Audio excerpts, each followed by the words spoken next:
Because of the proximity of Sabah with Philippines, we have already had movement of people a lot earlier, before Sabah became part of Malaysia. And a lot of these Filipinos in particular, they settled in Sabah and they have been absorbed into Sabah society.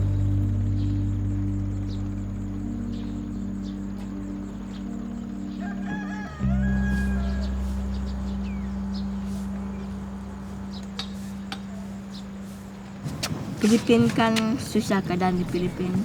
Filipina selalu berperang. Kami takutkan kalau berperang. Kami orang susah, tak mau berperang. Sinilah orang takut. Lagi pun di sana kehidupannya segala belanjakan mahal. Bukan macam di sini. Kalau macam aku banyak anak ini, kalau dah RM10 adalah 2 hari kali makan.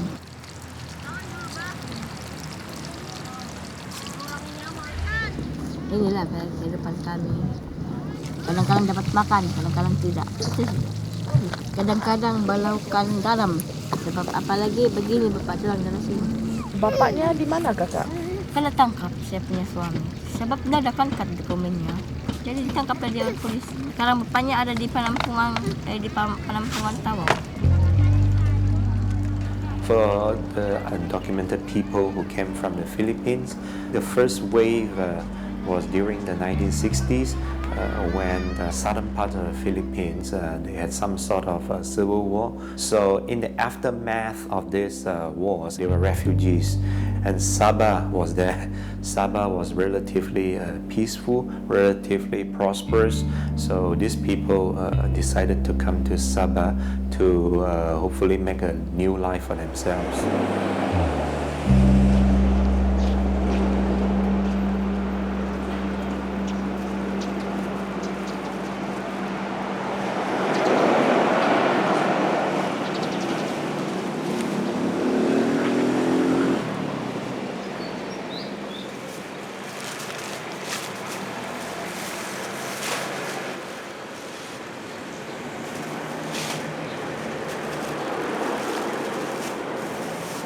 Si Rafael dia pungut 10 kola. Jadi kalau macam dia kutuk ada 1 kilo atau 1 kilo lebih, 1 kilo 2,5. Itulah aku buat beli beras 1 kilo untuk anak-anakku. Dalam 1 kilo 1 hari kami makan.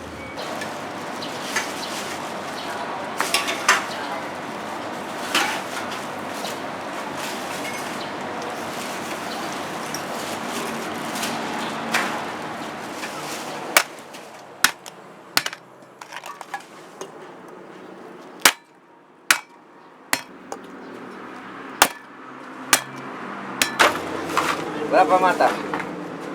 Itulah, Pak. Ini? Ya, pola ini. Kenapa ini? Kenapa?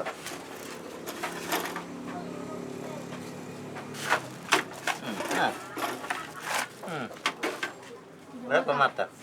3. Nah, tutup-tutupin. Ini semua.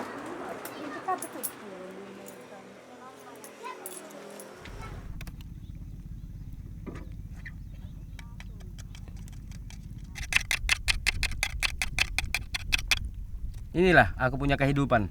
Dari bujangan sampai saya sekarang ada bini. Kasih hidup saya punya anak bini, inilah. Cara inilah. Saya juar. Melayu, kita punya suku Melayu jarang ada yang beli. Cina-Cina saja.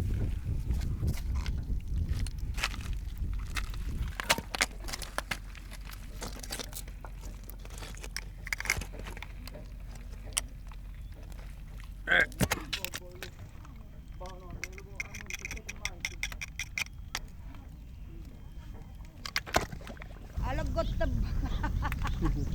Tegol kamayo. Tegol na. Say ka lu. Hah? Say ka. Ani Ano apa? ba udah ku? Kanano si Lojes? Anu labon haji.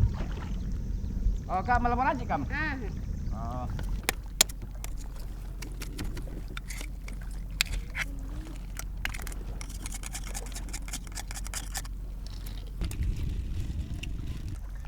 Cuma dia suruh pergi ke sini. Tidak mau masuk gambar.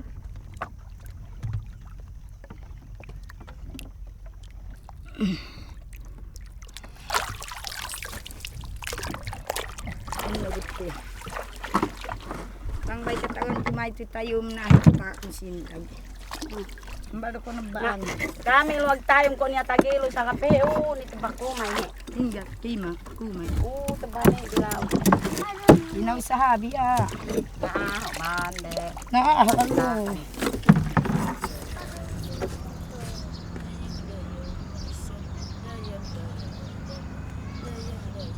Kalau orang kan selalu mengeluh sama kami, selalu orang karena kalimpas di sini kedai, dia bilang orang Palau ini macam anjing, tidak ada kemampuan kami mau kan tinggal di rumah batu, di rumah mewah, tidak ada kemampuan. Sekarang kan kalau kerja orang tidak mengambil sama kami. Semua suku Filipin punya dorong pendatang dari tanpa izin di sini. Tapi di sini sudah beranak cucu, Pak. Dari nenek moyang tidak tahu asal usul dari mana. Apakah dari Filipina kah, ataupun dari Indonesia kah, ataupun asal di sini kah. Tapi kami yang kami tahu sekarang ini, kami ini boleh dikatakan lahir di sini. Anak kami. Nah, itu saja. Jadi itulah kami ini aku rasa kami ini ada hak di sini. Kami adalah di sini.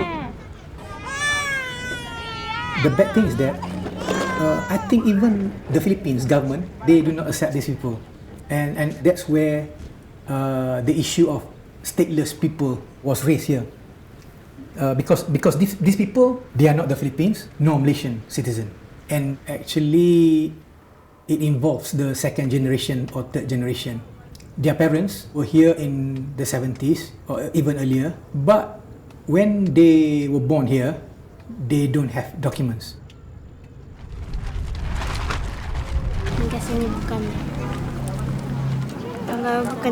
Kalau mendarat kerja tidak kami boleh makan. Kalau kerja sini, kami beli beras 1 kilo. Pukul berapa mau pergi kerja sudah? Jam 5. Setiap hari kerja berapa lama? 7 jam. Satu hari kerja itu dapat berapa banyak? 8 ringgit? Iya. Siapa lagi kerja di situ? Aku dan adikku, dengan adikku yang besar tuh. Dengan adikmu yang besar. Adikmu pun dapat 8 ringgit kah? Nggak ada orang kan 8. The law against child employment cannot be enforced fully in Sabah. If you go to the market, a lot of children are being employed there, like pushing carts, taking goods from the vendor to the lorries, things like that.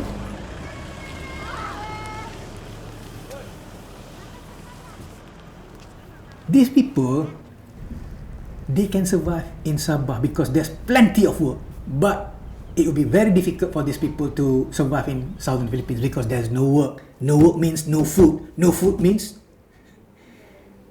it's all about, survival.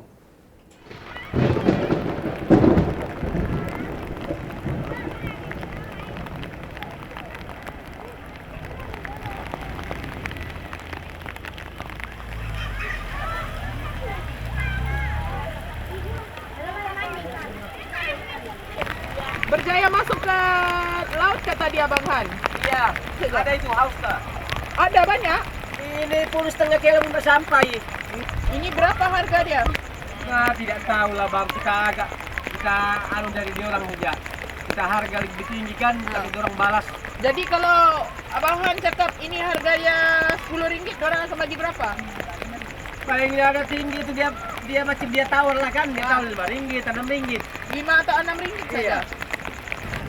Tiap-tiap orang tinggal di pantai ini kan jadi boleh dikatakan binatang.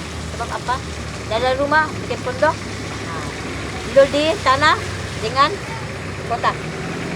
Kalau hujan, di sini kan ada itu boleh dimakan juga binatang.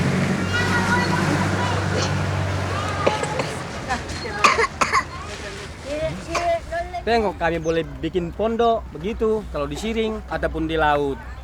Nah, kami memang sudah kebiasaan kami. Tapi apabila pun sudah kami ada di Kemendiri, kami boleh cari sendiri kehidupan yang lebih. Nah, kalau tidak ada, ini saja dari nenek moyang kami begitu. Nah, sampai sekarang kami ini.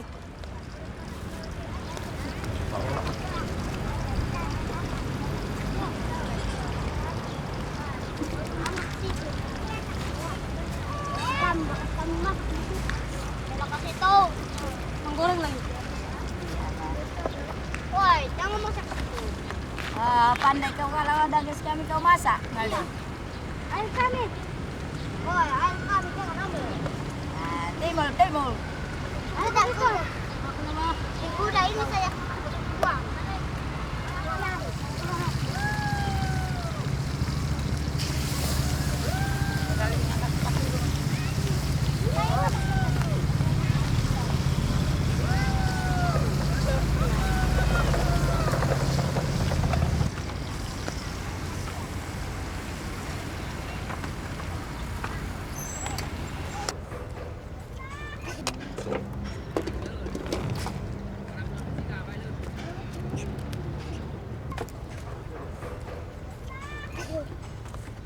Juang na pizza. Kucing. Dia buah silukonan.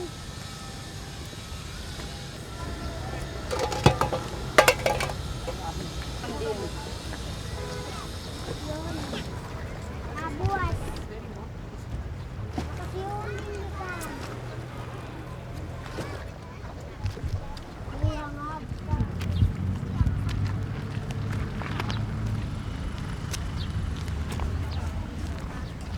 Maaf ya.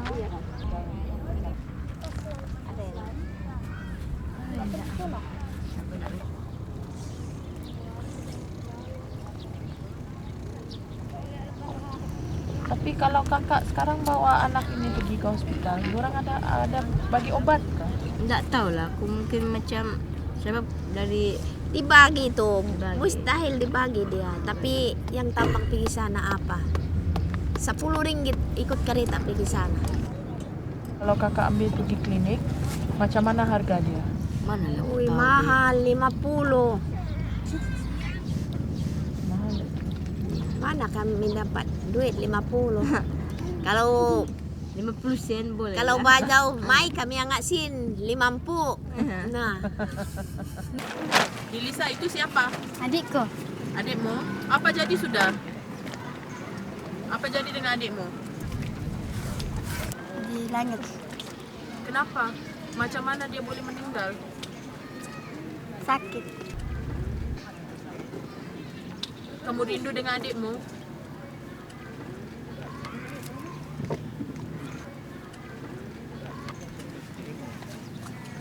Apa nama adikmu, Lisa? Azman. Azman.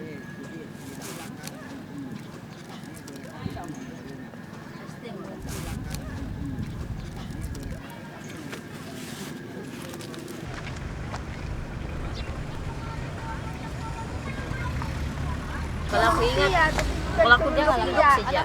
Hantu Aku rindukan anakku, aku rindukan aku. Sampai menangis aku.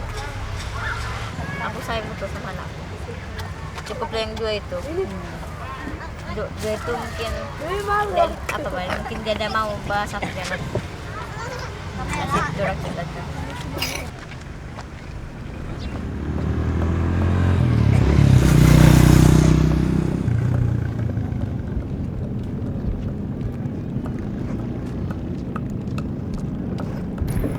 Oi, pihak kami.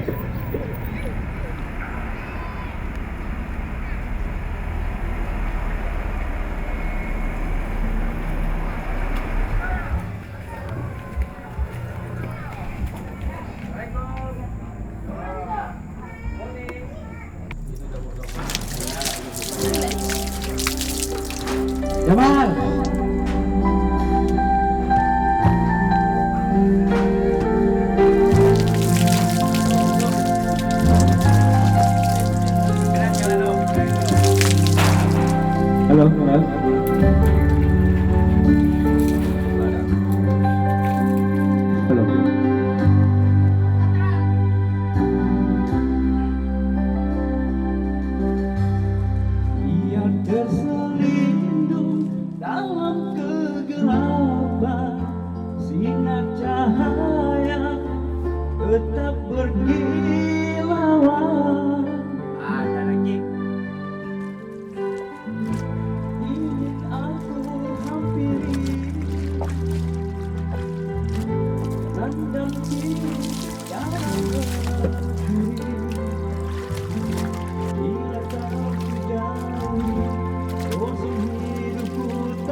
Di sini pernah ada operasi. Nah, tanya ke pengenalan lah. Jadi kalau tiada dokumen itu macam mana? Kalau bagian polisi yang menanya macam dokumen kan, ke pengenalan, yang tiada macam kami ini cabutlah dari rumah. Kena lari lah. Jadi bagaimana? Di hutan, tapuk, terpaksa buat begitu. Di belakang hutan itu? Ya. Daripada kami pula ditahan di lokap sana ataupun macam blok tahanan di Tawau sini kan. Iya. Hidup makin sengsara. Ada di sini orang kena tangkap. Ini mungkin abang ini yang pernah mengalami peristiwa begitu. Apa dia punya cerita? Anda usir. Saya 3 kali mengalami itu, kena tangkap. Kami pernah diusir hingga datang ke Filipina. Kami di sini waktu pertama kali, saya ditanya bahwa ada di Kemendiri atau tidak ada. Saya ditangkap karena di Kemendiri tidak ada. Saya ditahan begitu di penumpukan Tawau sudah lebih kurang 4-5 bulan. Habis itu sudah sampai masa itu kami diusir pergi Filipina.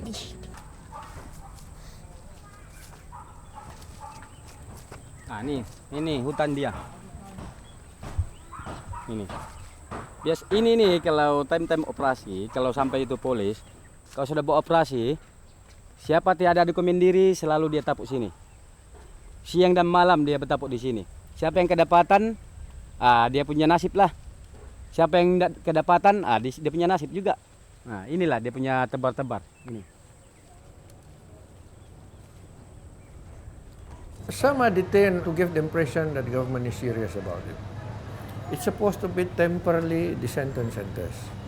But the way I see it is temporarily on a permanent basis and most of the time full. How long are you going to continue this way? I don't know. Yang susahnya betul kami di sini ke depan kami macam dada pas kami dada. Kami yang kami mau kerja di restoran tidak mau mengerti sama kami. Sebab kami tidak ada pas. Kami mau kerja di Pakistan, mau cuci apa-apa kain, kami tidak ada pas. Jadi kehidupan kami beginilah. Kami masa dulu kan pernah kami dibodoh-bodoh di masa sempurna. Kami cakap, kami dikasih ambilkan paspor 3.000. Jadi kami ansur-ansur lah. Sekali habis sudah 3.000 itu ada selepas datang, rupa-rupanya bukan paspor, palsu. Nah itulah aku bilang sama kami. Orang minta sama kami 51 orang. Dia bilang ini ya, kamu ambil kalau kamu kerja di mana-mana kamu boleh diambil. Asal ini IC nama ada siapa kena tangkap oleh itu. They don't want to face troubles with authorities. So having documents means they are safe in this country. Okay, especially if they are issued with nation IC. And then apart from that, they can also get the chance to apply for work. And they also can use the facilities provided for Malaysian citizens. For instance, the hospitals, hospital service, get free education in schools. So these are the things that have been a driving force to get nation document. Tapi macam kami, ini kan kalau sekolah macam biasa ini, tidak dapat sekolah bahasa. Kau tahu kan, dorang perlukan IC kan. Kami tidak ada IC. Kami nih, biarlah tua, habis itu sudah tua, tidak apalah. Tapi kami punya anak-anak, jika ada membantu dan menolong kami suka kami punya anak jangan seperti kami. Semuanya buta huruf, langsung buta huruf. Tapi yang kami mau ada membantu kami macam kayak punya anak buta huruf supaya dorang tahu. Itu yang kami mau, kayak punya anak. During 1990s, Filipino, even Indonesian, they were able to get free education in government school. But I think in those 2000, due to locals' demand, the government suddenly imposed that no Filipino or Indonesian children will be able to get free education.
if you promote that children, stateless children, immigrant children, should not have any education at all, I believe then you are making ready for far worse social problems.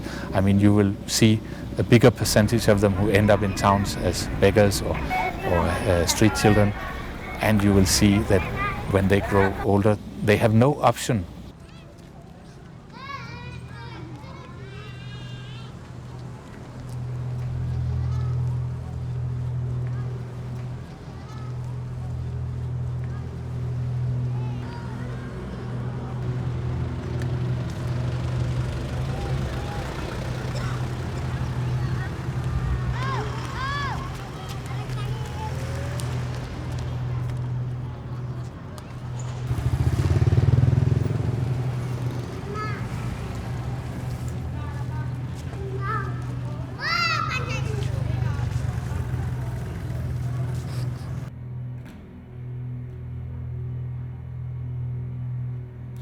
Whether we like it or not, they are here in the society. And if you just leave them alone, what do you expect them to be? Because it is a society that and the authorities that put them in these circumstances. You know, you don't train them, you don't educate them, you don't take care of them. What do you expect? They will steal. They're hungry. You know, so they will find all sorts of things just to survive, and I can't blame them for that.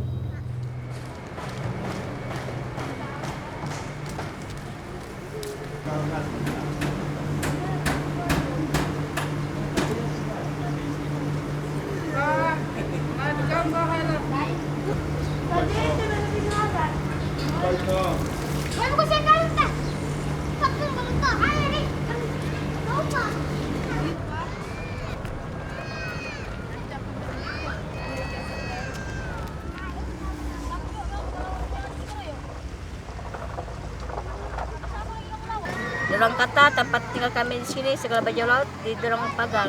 Sebab di sini kan terlampau kotor, Pak.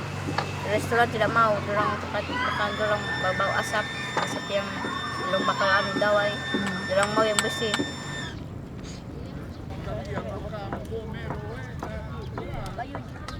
Kailunde meheka mo. Terlampau lamis ba may hiya. Napalisini na. Paksungi ba may lo. Napalisini. Ba yan ako. Mengenai mengkano may itu. May na daw na pamalawan ko lo. May Milo na. Milo kami menawaan kamu kan.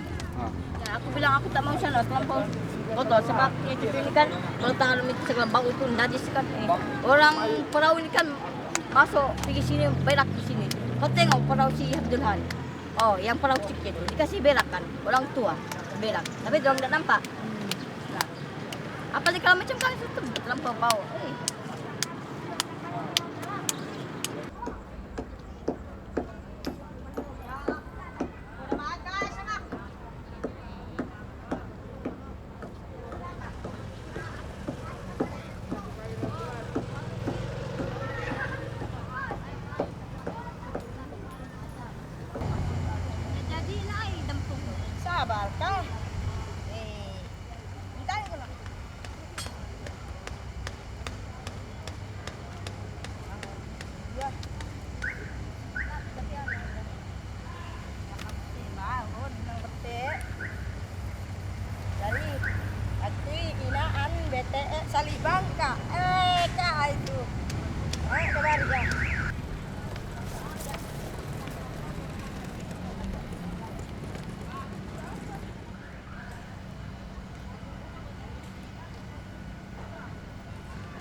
jam 5 pagi. Orang pantai semua baca laut diusir sebab pengotor dan suruh tinggal di pantai sebab pantai dekat di bandar. Dorang sebenarnya bukan bukan ditangkap, sebenarnya dorang tu diambil, diusir. Macam kami, macam binatang liar sana sini. Jadi aku bilang sama anakku, daripada kita begini sengsara, harus kita sewa rumah lah, cari. Ada sana rumah untuk sewa, tapi itu rumah kecil. Aku bilang bela kecil, yang penting kami semua sana.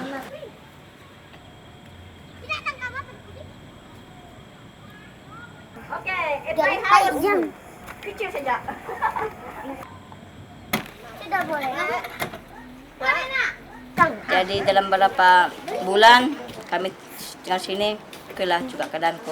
Jadi kelemahan aku menjual rokok, yang penting ada buat makan. Dalam satu minggu aku kerja, menjual rokok. Jadi adalah pendapatanku. Mengutang 150, kalau habis rokok semua baru bayar. Dalam 150, 30 ya untungku. Itulah kami buat beli makanan. Dalam satu minggu aku menjual begitu saja. Hari-hari begitu saja. Ada untung, diambil, membeli barang gitu. Namun macam kumpul, tak dapat aku kumpul. Itulah macam aku sewa, macam kena kumpul sudah aku sewanya. 100 lebih sudah.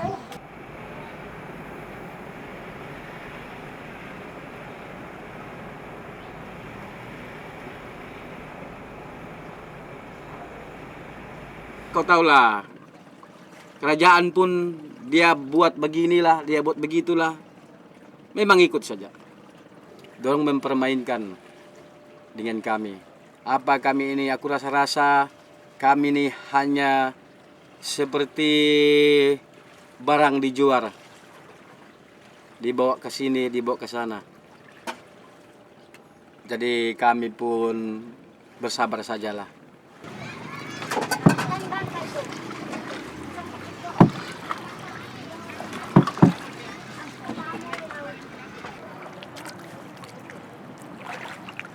Belakin.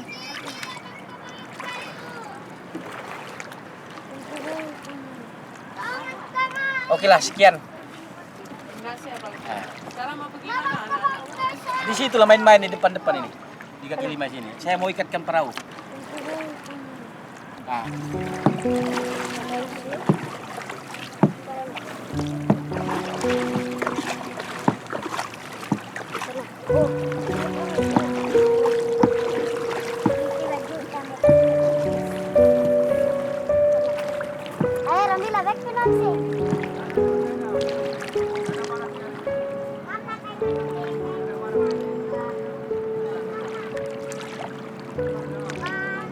They have no rights basically, so that's a big problem because there were cases whereby they don't have any documents and you can't send them anywhere basically because they have no country to belong to.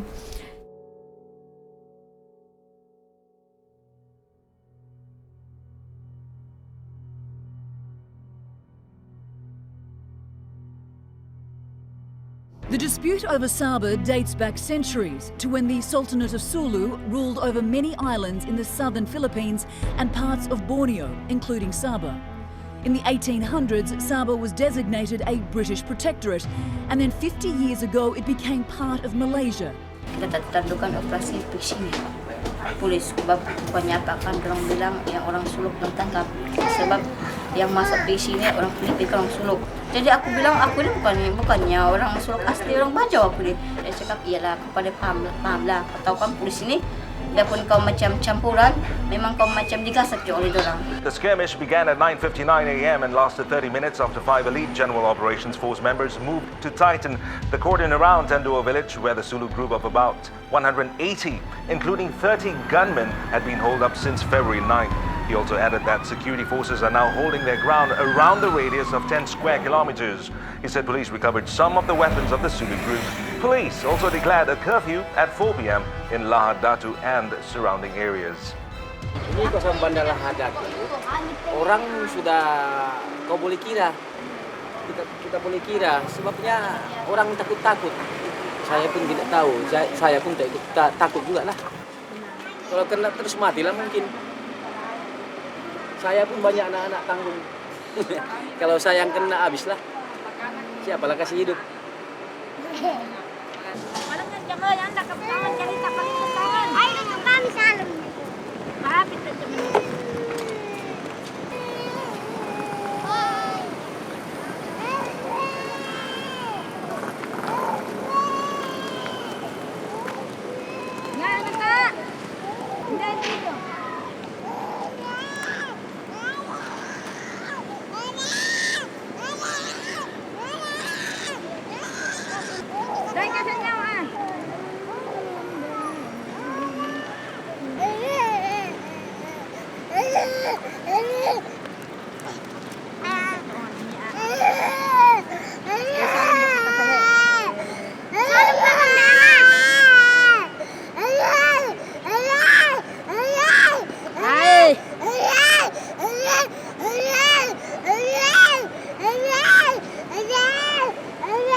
Yang dulu-dulu kan cerita doang lah.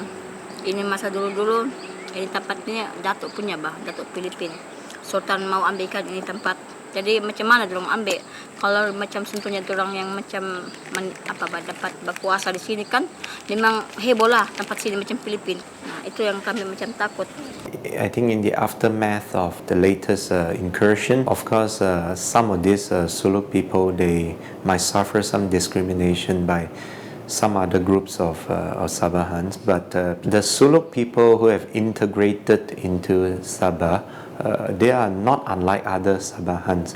They also want to find a means of livelihood. They also want a peaceful life for themselves and their family, not unlike the rest of Sabahans. Punya laki, mungkin 2 tahun, selama lagi keadaan begini tidak beres, selama lagi Bapak si Dalisa di sana. Baru-baru Bapak si Dalisa telepon sempat dia punya ke mamanya, jadi mamanya kesal sama aku. Dia cakap, lakimu tertentu lagi dia balik pergi sini, sebab lakimu sekarang musim begini heboh, dari orang Filipin masuk pergi sini. Sekarang 24 jam dikawal di maritim, tak boleh masuk ke sini. Orang di luar tidak mau masuk di sini, orang di sini tak boleh di keluar. Kau tunggu dalam 2 tahun lakimu balik ke sini. Susah lah. Iya.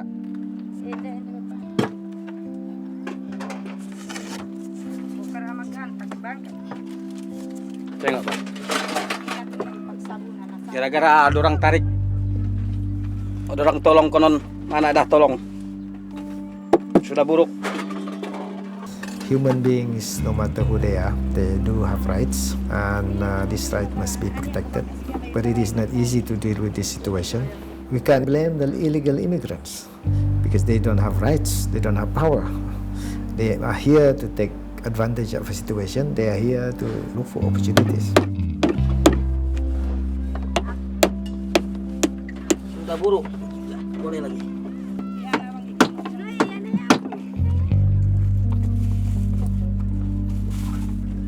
Tengok, susahnya. Bot sudah rosak semua. Tidak boleh guna lagi. Boleh. Tapi kita mau menggunakan plywood 1. Dibuang ini, kita cari, kita beli yang baru, kita pasang begini. Banyak lagi tempat kan yang rusak? Di depan sana. Kau tidak boleh cucuk begini terus dia tembus pergi sebelah. Sudah buruk. Tengok ini, buruk sudah. But the way I see it, when you are stateless like this, no country will accept you. How? The reality is they are here. You know, whether you like it or not. Where are you going to send them to?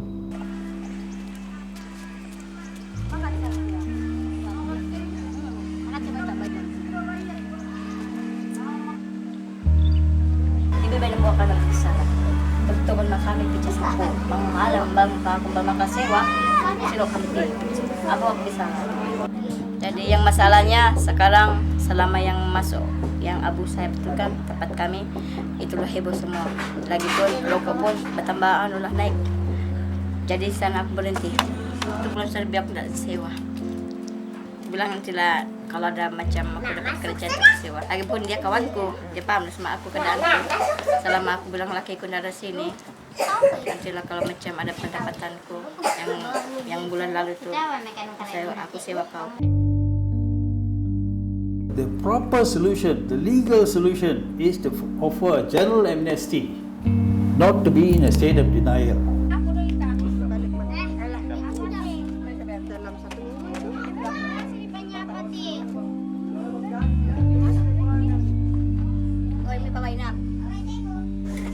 Aku pun buruk sudah.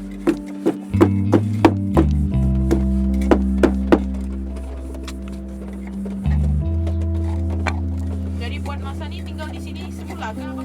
Di sini siap lah.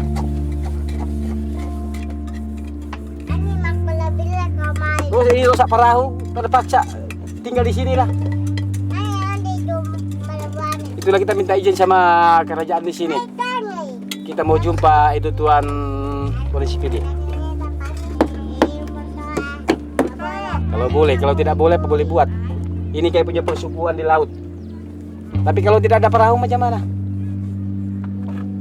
Kita mau tinggal di mana? Anak-anak mau tinggal di mana?